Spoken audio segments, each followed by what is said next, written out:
बंधु माने दीप जाड़िबा समय रे दीप तले रखी दियंतु एही गोटिए जिनिस।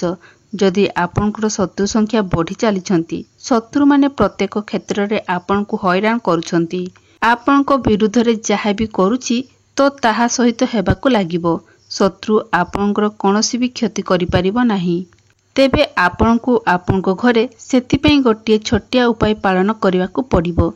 दीप तले आपनकु बास गोटिए छोटिया जिनिस रखिदेबार अछि। एही जिनिसटी दीप तले रखिदेबा क्षणे ही आपनकर शत्रुर ओलटा गणिबा आरंभ होइजिबो। से आपनकर सहित शत्रुता करिबा भूली जिवो। दीप तले आपण जदि एही जिनिसटी को रखि दउछंती तो आपण निजे ही देखिबे आपनकर शत्रु पस्तेबाकु लागिबो। आपनक विरुद्ध रे शत्रुता करिबा किंबा कोनोसी षडयंत्र करिबा से भूली जिवो। आपण जेमिति ही एही उपायटी को करिनेबे तो आपनकर जेउ माने गुप्त शत्रु रहिचंती अर्थात से माने आपनकर शत्रु बोली आपण जानि भी नाहंती, सेमानकर शक्ति मध्य धीरे धीरे नष्ट होई जिवो। से माने आपनक विरुद्ध रे कोनोसी भी षडयंत्र करि परिबे नाही। कारण आजिर एही भिडियो रे मु आपनकु जेउ उपाय विषय कहिबाकु जाउछि ताहा शत्रु मुक्तिर सबुठारु बड़ उपाय अटे। एही उपायटी केबे असफल हबो नाही। जदि आपण एही उपायटी को सठिक भाबरे सठिक विधि विधान पूर्वक करि नउछंती तो निश्चित भाबरे आपनकर जेते सबु शत्रु रहिचंती सेमाने धीरे धीरे आपनकर मित्र रे परिणत होई जिवे। आपनक विरुद्ध रे कोनोसी भी षडयंत्र करिबा सेमाने छाड़ी देबे। बंधु माने बेले बेले आमर शत्रु बहुत शक्तिशाली होइथांती। सेमानक विरुद्ध रे लढिबार शक्ति आम पाखरे न थाए, तेणु आमे किछि भी करि पारि न थाउ। किंतु आजिर जे उपायटी मु आजि कहूछि एही उपायटी आपण निज घरे ही करिवे एवं शत्रु सहित आपणकर किछि करिवार आवश्यकता ही नाही। एवं एही उपायटी करबा परे आपण देखिबाकु पाई परिबे आपणकर शत्रु सेमिति रे ही परास्त होई जिवो। सेथिपई आपणकु किछि भी करिबाकु पड़िबो नाही। निजर घरे बसी ही आपण निजर शत्रु को हराई परिबे। तेबे बंधु माने एबे आसंतु जानि नेबा केउ भली भाबरे आपणकु एही उपायटी करिवार अछि। दीप तळे आपणकु केउ जिनिस रखिबार अछि। तेबे ता पूर्व आपण माने वीडियो को गोटे लाइक करी चैनल टी को सब्सक्राइब करी नियंतु एवं कमेंट बॉक्स रे भक्ति एवं श्रद्धार सहित जय बजरंगबली निश्चय लिखंतु। तेबे बंधु माने एही उपायटी पई आपण को गोटिए दीप नेबार अछि। सरिष तेलर दीप नेबार अछि। एहा सहित गोटिए धला रंगर साधा कागज मध्य आपण को नेबार अछि। तेबे बंधु माने सेही जेउ कागजटीए नेबे जदि आपणको निजर शत्रुंकर नाम जଣା अछि तो सेही कागज उपरे बा कागजरे आपण निज शत्रुंकर नाम लेखिबे। जदि शत्रुर नाम जଣା नाही तो आपण सेही कागज उपरे केवल शत्रु किंबा गुप्त शत्रु लेखिबे। तेबे बंधु माने आम जीवन रे केते शत्रु अछंती से विषय रे तो आमको किछि ज्ञान न थाए। एमिति व्यक्ति थांती जो माने आमर मित्र भली आचरण करिथांती, किंतु वास्तव रे आमर पछरे शत्रु ही होइथांती। आमर सफलता को देखि आमर उन्नति को देखि से माने आम पछरे आम विरुद्ध रे षडयंत्र करिथांती। आमको असफलता बनेबा पई आमको तळको टाणिया पई। तेणु आमे निजे भी जानि नाही जे आम जीवन रे आमर केते शत्रु अछंती। तेणु शत्रुर नाम लेखिबा बदल रे आपण जदि खाली शत्रु किंबा गुप्त शत्रु लेखिदेबे तेबे ताहा अधिक भल रहिबो। तेबे मने रखंतु कला रंगर कलम रे आपण एहाको लेखिबे। तेबे बंधु माने आपणकु एही उपायटी आपणको घरर एपरि स्थान रे करिवार अछि जेमिति एही उपायटी करिबा समय रे आपणकु केही न देखंती किंबा एही उपायटी विषय रे आपणकु केही किछि न पचारंती। आपणकु एही उपाय करिबा समय रे जेमिति केही डिस्टर्ब न करंती सेथि प्रति आपण निहाती ध्यान रखिबे। एही उपायटी करिबा समय रे आपण दक्षिणामुखी होई बसिबे अर्थात दक्षिण दिग को मुख करी बसिबे। आपण भूमि उपरे बसी एही उपायटी को करि परिबे, किंतु आपण बेड किंबा चेयर उपरे बसी आपण एही उपायटी को करिबे नाही। स्त्री किंबा पुरुष उभय एही उपायटी को करि परिबे एवं एही उपायटी को आपण जेकोसी दिन रे भी करि परिबे। କିନ୍ତୁ ଏଥିପାଇଁ ଆପଣ ଯଦି ଚାହିଁବେ ତ ଶନିବାର କିମ୍ବା ମଙ୍ଗଳବାର ଏହି ଉପାୟଟି ସର୍ବଶ୍ରେଷ୍ଠ ବୋଲି ମନାଯାଇଥାଏ। ତେବେ ସେମିତିରେ ବି ଆପଣ ଯେବେ ବି ଚାହିଁବେ ଏହାକୁ କରିପାରିବେ। ତେବେ ଏହି ଉପାୟଟି ଆପଣ ସନ୍ଧ୍ୟା ସମୟରେ କରିପାରିବେ।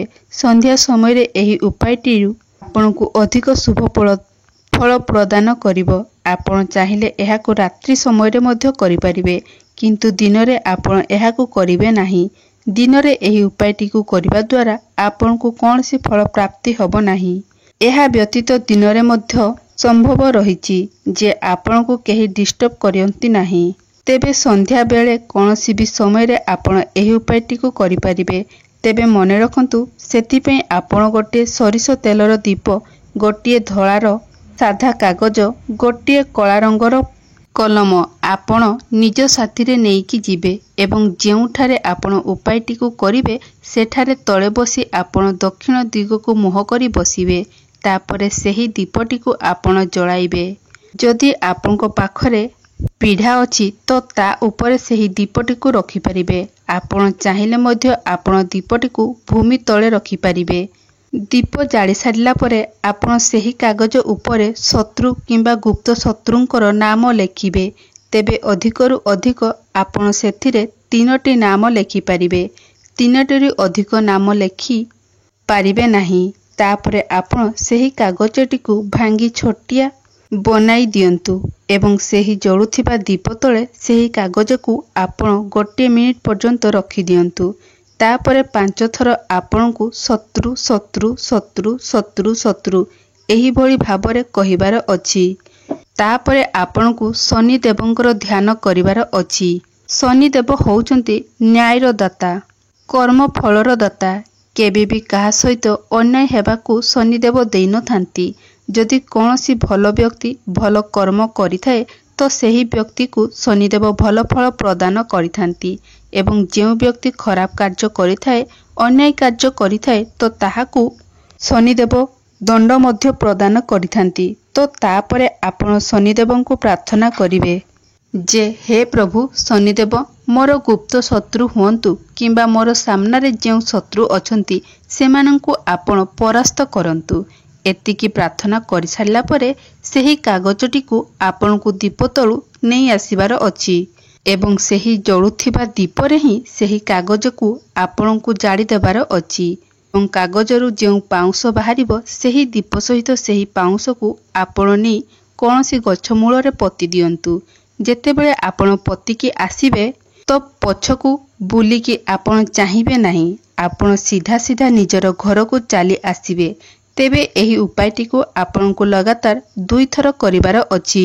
ଆପଣ ଯେଉଁଦିନ ଏହି ଉପାୟଟିକୁ କରିବେ ତ ତା ପରଦିନ ମଧ୍ୟ ସେହିଭଳି ଭାବରେ ଆପଣଙ୍କୁ ଏହି ଉପାୟଟିକୁ କରିବାର ଅଛି।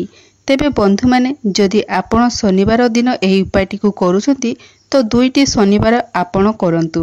ଅର୍ଥାତ୍ ଆଜି ଯଦି ଶନିବାରରେ ଆପଣ ଏହି ଉପାୟଟିକୁ କରୁଛନ୍ତି ତ ଆସନ୍ତା ଶନିବାରରେ ଆପଣ ପୁଣି ଥରେ ଏହି ଉପାୟଟିକୁ ଆପଣ କରିବେ ଏବଂ ଯଦି ଆପଣ ମଙ୍ଗଳବାର ଦିନ ଏହି ଉପାୟଟିକୁ କରୁଛନ୍ତି ପୁଣି ଆସନ୍ତା ମଙ୍ଗଳବାର ଦିନ ଆପଣ ଏହି ଉପାୟଟିକୁ କରିନେବେ।